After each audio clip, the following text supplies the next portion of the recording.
Un homme de 29 ans porté plainte après avoir été roué de coups dans le 19e arrondissement de la capitale. Le ministre de la Justice, Éric Dupond-Moretti, dit savoir l'immense émotion qui assaille toute la communauté juive, celle de toute la nation.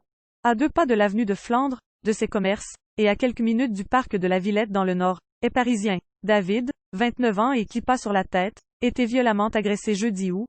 Le parquet de Paris annoncé ce mercredi l'ouverture d'une enquête pour vol aggravé et à caractère antisémite, alors qu'il se rendait en début de soirée chez ses parents rue Archereau, non loin de la cité Curial, Cambrai pour récupérer sa fille âgée de mois. David explique avoir été suivi par 2 hommes jusque dans l'immeuble familial, 2 jeunes hommes, parfaits inconnus, plutôt bien habillés, la vingtaine, ont surgi derrière moi quand je tapais le digicode. Ils se sont engouffrés avec moi dans l'ascenseur. Arrivé à l'étage de mes parents, ils m'ont sauté à la gorge alors que je sortais. J'ai essayé de crier. Je n'étais qu'à quelques mètres de la porte de leur appartement. Ils n'entendaient pas, raconte il au Parisien, qui publiait son témoignage. Pendant qu'ils s'acharnent sur lui, David les entend lâcher des insultes antisémites. Sale juif, sale fils de pute, sale race, on va te crever, se souvient-il, évoquant un mauvais film dont il ne voyait pas la fin. David explique qu'arrivé à l'étage, après avoir été roué de coups, il était balancé dans les marches par les 2 hommes. J'étais en bas, à terre. Ils sont revenus me rouer de coups et m'arracher ma montre au poignet et encore m'étrangler. Là, vous voyez la mort. Vous n'avez plus de force. Vous ne respirez plus. Vous voulez juste que ça se termine, raconte-t-il au Parisien. C'est son père, alerté par le bruit, qui le retrouve évanoui. La famille contacte le commissariat du 19e arrondissement qui ne se déplace pas, précise le Parisien. Corps couvert d'hématomes sur sa page Facebook, le député Meyer Habib indique s'être entretenu avec la victime et raconte sa discussion. David m'a indiqué que les fonctionnaires ont déclaré d'abord qu'ils viendraient d'ici quelques minutes. 20 minutes s'écoulent.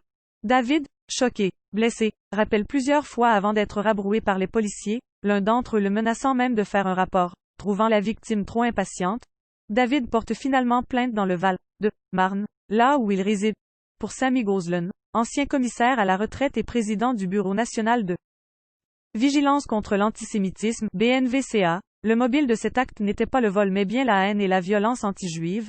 Son association également porté plainte et s'est constituée partie civile. Ausculté par une équipe de l'unité médico-judiciaire de Créteil, David se voit prescrire 10 jours d'ITT, incapacité totale de travail, après avoir fait constater son corps couvert d'hématomes, une arcade sourcilière tuméfiée, un bout de dent cassé et des traces de strangulation. Beaucoup de familles juives habitent cet arrondissement, mais il devient un peu comparable à la Seine-Saint-Denis, avec une insécurité et des communautés qui se regardent en chiens de faïence, observe Samy Gozlan. En état de choc l'association, qui récemment porté plainte après la profanation, en juillet, d'une stèle installée à Joinville, le pont Val-de-Marne en mémoire de 7 enfants de la commune déportés entre 1942 et 1944, indique recevoir entre 3 et 4 signalements par jour de messages à caractère antisémite, principalement émis sur Internet et les réseaux sociaux. Tous les discours éloquents des dirigeants, toutes les actions de protection mises en place sont bien reçues, mais les mesures d'éducation n'ont pas servi à faire baisser la haine, regrette le président de l'association. David, quant à lui, est toujours en état de choc. Au Parisien, il déclare que les images de son agression le hantent. Ça tapait. J'étais comme un punching ball. Je me dis, c'est ça, en 2020, on peut s'en prendre plein la gueule, gratuitement, juste parce que tu es juif. L'enquête était confiée à la Sûreté territoriale parisienne, qui devrait pouvoir examiner les images des caméras de vidéosurveillance alentour. Sur Twitter, les réactions à l'agression de David n'ont pas tardé. Le ministre de la Justice, Éric Dupond-Moretti, rappelait en fin de journée l'ouverture d'une enquête pour agression à caractère antisémite. Le garde des Sceaux ne peut pas intervenir dans une affaire en cours. Cependant, je sais l'immense émotion qui assaille toute la communauté juive.